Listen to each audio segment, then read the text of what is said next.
Jungle.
Bismillah. Assalamualaikum warahmatullahi wabarakatuh.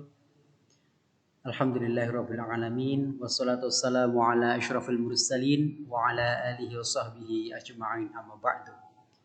Anak-anakku siswa kelas 8 yang Pak Guru cintai dan Pak Guru banggakan, alhamdulillah kita masih diberi kenikmatan oleh Allah. Apapun itu kita wajib mensyukurinya dengan baik. Terlebih pada kesempatan kali ini kita bisa melaksanakan proses pembelajaran meskipun lewat online.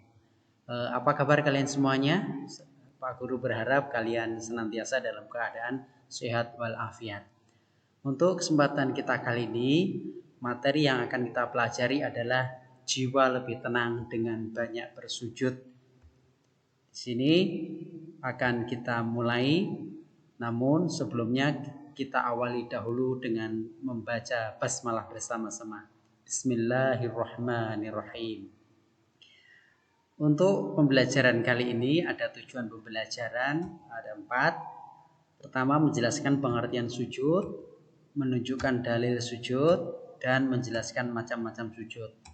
Pembelajaran yang kedua tujuannya adalah menjelaskan ketentuan sujud syukur, mempraktikkan tata cara sujud syukur, dan menjelaskan hikmah sujud syukur.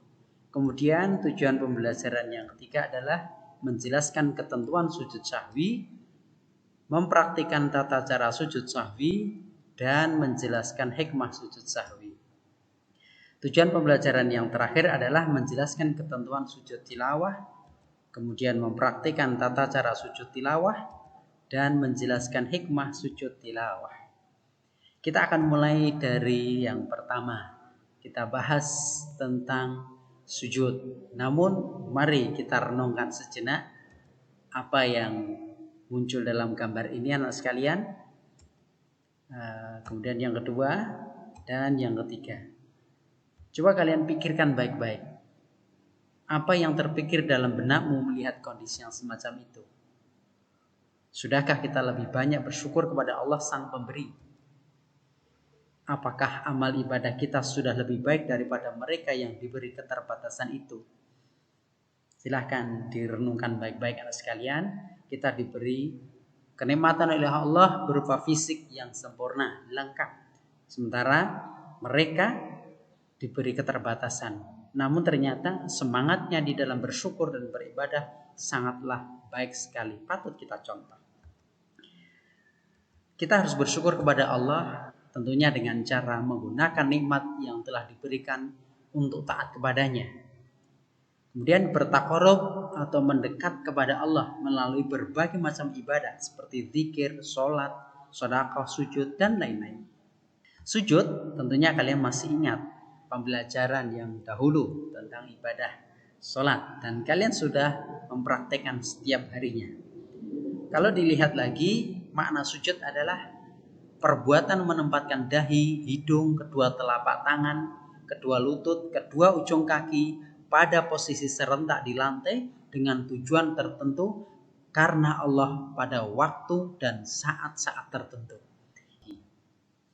Perintah bersujud ini sebagaimana disebutkan oleh Allah di dalam surat An-Najm ayat 62, fasjudu lillahi wa'budu. Maka bersujudlah kepada Allah dan beribadahlah. Kita perintah untuk sujud dan beribadah. Mari perintah ini kita laksanakan dengan ikhlas, dengan sebaik mungkin. Ada banyak macam sujud selain dari apa yang kita laksanakan di dalam sholat. Ada namanya sujud syukur, karena kita berterima kasih kepada Allah. Sujud sahwi karena lupa, dan sujud tilawah karena membaca. Secara rinci kita akan kupas satu persatu. Sujud syukur, coba diperhatikan gambar ini. Timnas U19 bersujud syukur usai mencetak gol.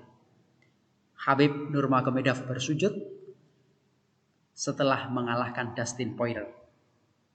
Kemudian jamaah haji pun bersujud setibanya di tanah air.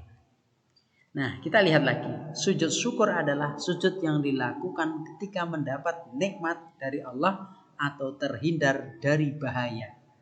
Ada nikmat yang lebih kita terima atau kita terjauhkan dari bahaya.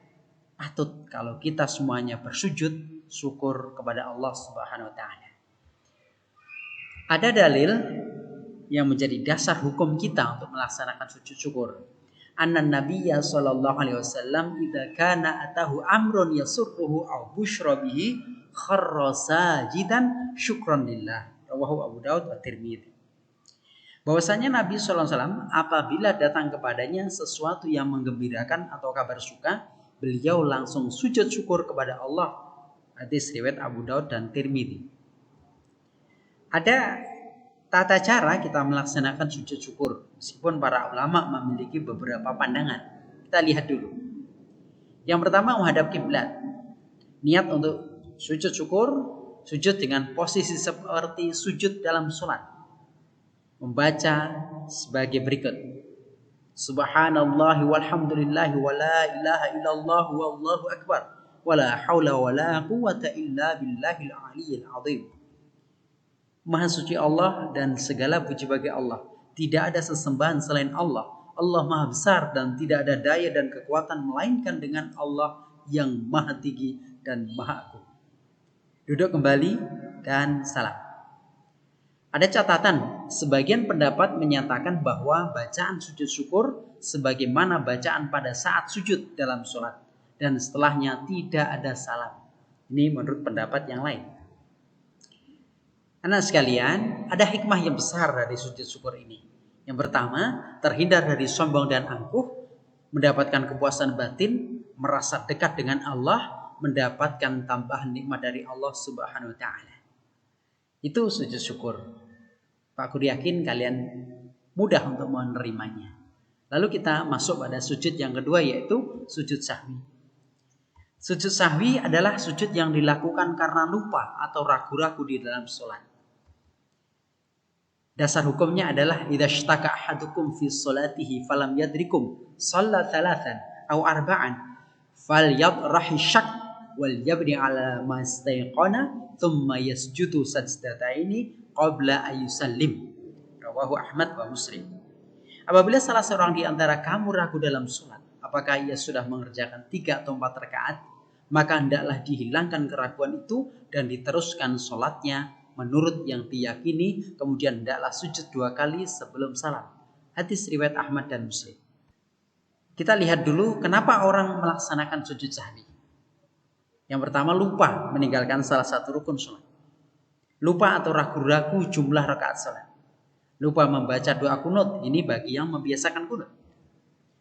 Lupa melakukan tasyahud awal dan kelebihan ataupun kekurangan dalam jumlah rakaat.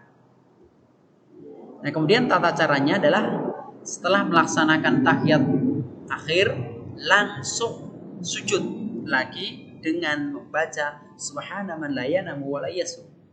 Maha suci Allah yang tidak tidur dan tidak lupa. Sedang menurut pendapat lain cukup membaca bacaan sujud saja. Jadi bukan subhana man la yanamu wa la yasu, tetapi sujud itu dibaca bacaan seperti biasanya. Subhana rabbiyal a'la, seperti itu. Bangun dari sujud disertai dengan bertakbir. Lalu duduk sebentar, lalu sujud lagi seperti sujud sebelumnya.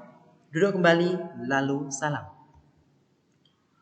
Anak sekalian, ketika kita melaksanakan sujud sahwi, ada hikmah yang bisa kita petik. Yang pertama, manusia dapat menyadari akan kelemahannya yang sering salah dan lupa. Memaklumi dan memaafkan orang lain yang lupa atau khilaf tanpa disengaja. Ini hikmahnya. Kemudian yang berikutnya adalah sujud tilawah. Sujud tilawah adalah sujud yang dilakukan karena membaca ayat-ayat sajdah dalam Al-Quran, baik ketika sholat maupun di luar sholat. Dalil dari sujud tilawah adalah anna Nabiyya sallallahu alaihi wasallam kana yaqra'u alaina al-Qur'an fa idza marra bis sajdah kabbara wa sajada wa sajadna ma'hu. Rawahu Tirmidzi. Dari Ibnu Umar bahwasanya Nabi sallallahu alaihi wasallam pernah membaca Al-Qur'an di depan kami. Ketika sampai pada ayat sajdah, beliau takbir lalu sujud, maka kami sujud bersama beliau. Hadis riwayat Tirmidzi. Ayat-ayat sajdah yang menjadikan kita untuk sujud tilawah banyak sekali. Kalian bisa memperhatikan dan syukur bisa menghafalkan semua ayat sajdah. Andaikan pun tidak hafal, di dalam Al-Quran sudah ada tanda khusus yang menunjukkan ayat sajdah. Kemudian sujud tilawah ini dilakukan dengan syarat suci dari hadas dan najis, menghadap kiblat, menutup aurat, dan ada rukunnya, niat takbiratul ihram, sujud sekali yang diawali dengan takbir, sujud sebentar dengan tumakninah dan salam. Nah sekalian, adapun tata cara kita melaksanakan sujud tilawah adalah ketika di luar sholat, kita harus berdiri menghadap kiblat. Kemudian niat, kita takbiratul ihram, sujud sekali dengan membaca bacaan sujud atau lafal sebagai berikut. Sajada wajhi lilladzi khalaqahu wa syaqqa sam'ahu wa basarahu bihaulihi wa quwwatihi. Aku bersujud kepada Tuhan yang menciptakan diriku, membukakan pendengaran dan penglihatan dengan daya dan kekuatannya. Lalu duduk sejenak dan salam. Ini ketika di luar sholat. Namun kita juga harus menyadari, pendapat lain menyatakan bahwa sujud tilawah dilakukan setelah membaca ayat sajdah, langsung bersujud dengan membaca bacaan sujud seperti dalam sholat, dan tidak dipersyaratkan dengan salam setelahnya. Jadi langsung saja setelah baca sajdah, ayat sajdah lalu sujud, selesai. Itu menurut pendapat yang lain. Kemudian ketika di dalam sholat, pada saat berdiri dan membaca ayat sajdah lalu bertakbir untuk melakukan sujud tilawah sekali, lalu berdiri lagi melanjutkan sholat. Sedangkan bagi makmum mengikuti imam, apakah sujud tilawah karena membaca ayat sajdah ataupun tidak sama sekali.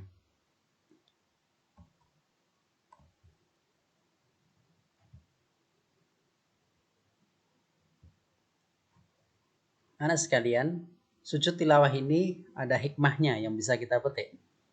Di antaranya, yang pertama dijauhkan dari godaan setan. Yang kedua, lebih dapat menghayati nilai bacaan Al-Quran. Yang ketiga, lebih mendekatkan diri kepada Allah Subhanahu wa Ta'ala. Nah, dari materi kita kali ini, kita bisa mengambil manfaat yang sangat besar sekali.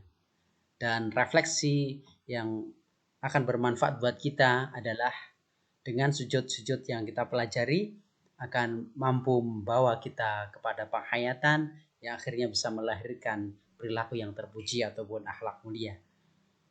Kenapa demikian? Karena kita lihat dalam Al-Quran. A'udzubillahi minasyaitonirrajim.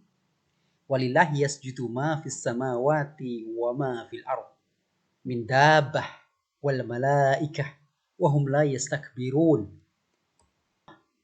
Dan kepada Allah sajalah bersujud segala apa yang di langit dan di bumi, dan semua makhluk yang melata di muka bumi, dan juga para malaikat.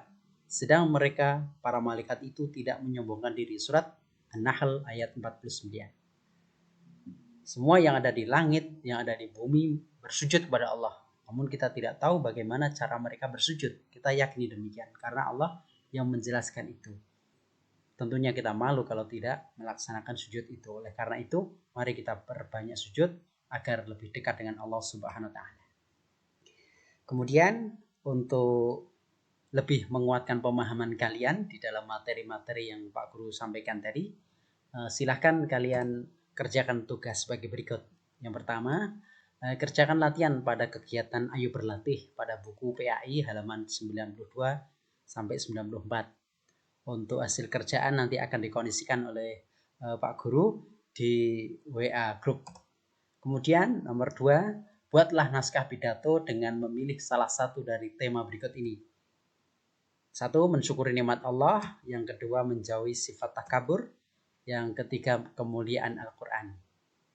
Naskah bisa diketik dalam bentuk Microsoft Word dan dikirim kepada guru atau blog maupun WordPress. Setelah itu segera konfirmasi kepada guru. Nah, demikian yang bisa kita pelajari kali ini. Bisa kita tarik benang merahnya. Yang pertama, sebagai hamba Allah kita harus banyak bersyukur kepadanya dengan cara menggunakan nikmat untuk senantiasa taat dan beribadah kepada Allah. Yang kedua, memperbanyak sujud kepada Allah akan lebih dapat mendekatkan diri kepadanya, sebab sedekat-dekatnya hamba kepada Robnya yaitu pada saat sujud. Yang ketiga, selain sujud dalam sholat terdapat sujud lain, yakni sujud syukur karena memperoleh nikmat lebih dan dijauhkan dari bahaya. Yang kedua, sujud sahwi karena lupa di dalam sholat. Yang ketiga, sujud tilawah karena membaca ayat-ayat sajdah. Dan ada tambahan sedikit dari Pak Guru. Perbedaan para ulama mengenai tata cara 3 sujud tersebut merupakan hal yang wajar dan tidak boleh terjadi perpecahan karena pada wilayah fikih atau pemahaman ini. Semoga materi ini bermanfaat. Kurang lebihnya mohon maaf. Kita akhiri dengan bacaan hamdalah. Alhamdulillahirrabbilalamin. Wassalamualaikum warahmatullahi wabarakatuh.